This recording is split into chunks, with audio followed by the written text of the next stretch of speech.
and welcome back to another episode of the Recession Resistant Real Estate Radio. I'm your host, Brandon Cobb, co-founder of HBG Capital, and today I want to talk about whether or not you should be paying attention to the local politics in your community, in your county, and in your city. If you're a real estate investor, listen up. This is going to affect you.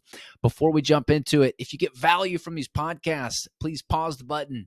If you're on Apple iTunes right now, scroll down and leave us a review. It feeds the algorithm, which allows us to bring more great content to you. And if you have somebody in mind or this hits home, please share with your friends and family.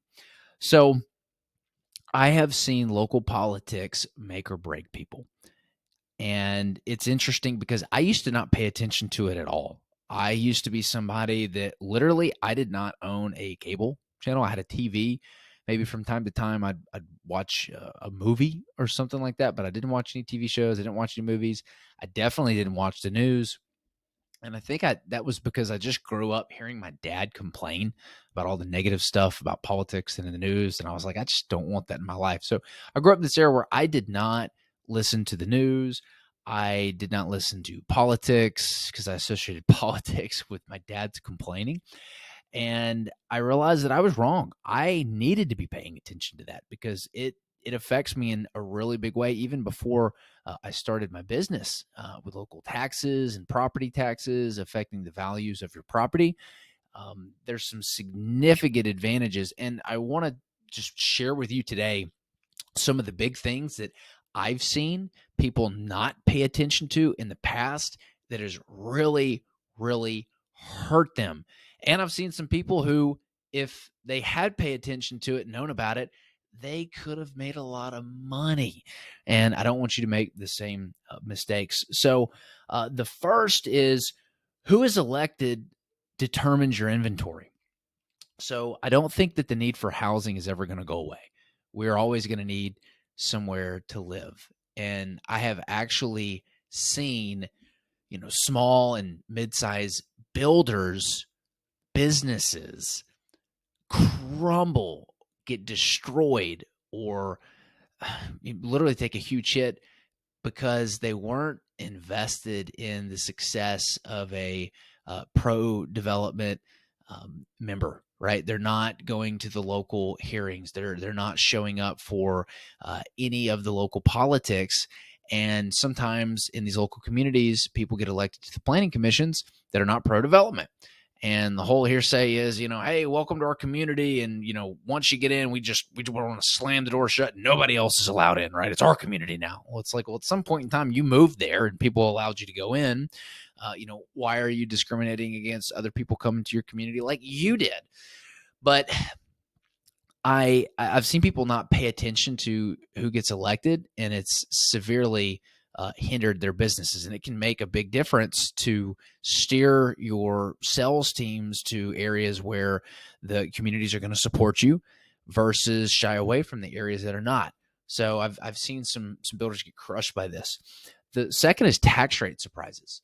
So I've seen people who own either single family rental portfolios or apartments, and really this has to do with the small to mid-sized guys. But if your taxes go up on an apartment complex, and you're paying several extra $1,000 a year or tens of thousands of dollars a year more in taxes, that affects your NOI. And your NOI, which is net operating income, it's basically what you make after all the bills are paid and rents, your cost of goods sold, and your utilities and overhead and just everything associated with your expenses gets subtracted out of those rents. It's a function of what the value of that apartment complex is.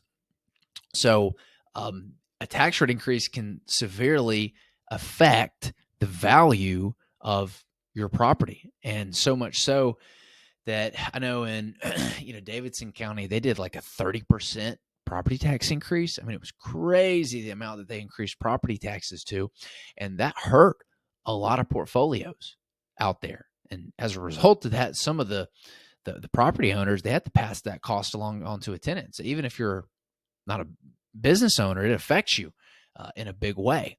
If costs are going up because of the government, then you can expect that cost is going to be shared and it's going to be passed along. So I've seen that.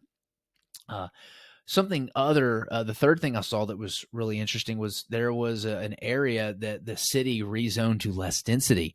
So the local community pushed, and they really just didn't want to see development in this particular area. So they rezoned it where instead of building 2 homes per lot, you could only build 1 home per lot. And the people in the community that weren't privy to this basically saw the value of their land cut in half, because the value of the land is determined by the density, how much you can put on it. And literally, they were cut in half, so much so that I think I saw last year there was a law that they were looking to get passed that basically forbid the city from passing anything that would reduce the value of somebody's land. They just can't come in and rezone it and snatch all that value away from you. It's just it's equity. It's hard-earned, basically hard-earned equity that can be turned into cash. And they were looking at this law that basically said that if the city does do something like that, then there has to be some sort of compensation for it, which I was all for. But I know that there were a lot of homeowners not paying attention to the local politics that got hit really, really hard on the value of their land when they did this.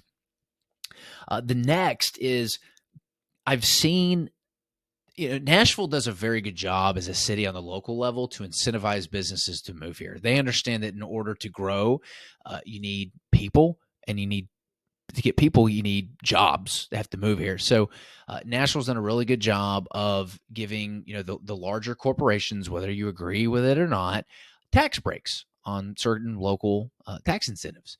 And it makes sense for long-term growth, because when you can bring jobs into an area, you bring people bring money, that allows new businesses to thrive. It allows businesses to move in, and that usually means the community is able to experience a level of growth and give value to everyone in the community that it couldn't before. So it's a really, really good thing.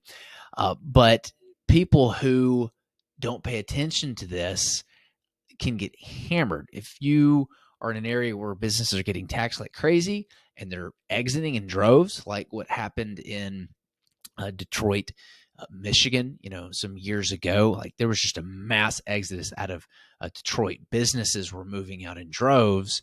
If you didn't pay attention to that, all of a sudden you could find yourself surrounded by a bunch of empty buildings, and the value of your property goes down, and the neighbors that you once liked might turn into neighbors that you don't like. So very important to pay attention to what's going on in the local politics and how they're incentivizing or decentivizing businesses to move to an area or push them away. Another example I saw on local politics is when the city, it was like the county voted to basically ban a certain zoning from being Airbnb eligible. At the time, there was about $1 billion worth of Airbnbs being constructed, and all of a sudden, overnight, the law was changed. And holy schmoly, when they had this hearing, there were over 1,200 people that showed up to this building. The building could probably hold maybe 200, 300 people. And I mean, there were cars literally, I kid you not, parked a half a mile down the road for this. So many people showed up to oppose this, and they ended up altering the law a little bit to say, hey, look, as of this date next year, if you don't have a permit for it, then you can't have it. So everyone there was basically grandfathered in, and they basically gave them a year to, pull whatever permits they could, and you were grandfathered in. Otherwise, after that, they cut it off. They said it was done. But had you not known about that, and you just kept building or kept buying or kept building your Airbnb portfolio, you'd find yourself in some hot doo-doo sometime down the road. And the last thing that I've seen is the local developments getting approved. I've seen a lot of people who own land getting taken advantage of because they're just not privy to what their land is worth. And part of that is because they have not done their homework on what is getting approved and what is not getting approved. Part of our process with the sellers is to be very transparent and show them what we're planning to do to the land, and show them what it's worth, and how they can crank out a lot more value from it by working with us. And we allow them the opportunity to show up to all the hearings so they can see it, touch it, and feel it. A lot of our sellers feel like they're on this journey with us to get this piece rezoned, this piece entitled, this piece approved.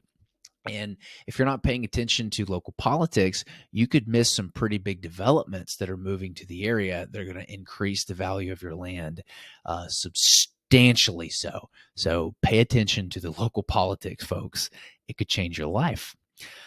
On another note, if you're interested in learning more about recession-resistant real estate, passive investments, if you're interested in building legacy and impacting those around you through passive income secured by unique real estate investments, please reach out to us. We'd love to hear more about from you. Would love to get in touch with you. If you want to go to our website, hbgcapital.net. We've got free ebooks, free educational content on there. We've got a Calendly link if you'd love to schedule an intro call. There's no obligation.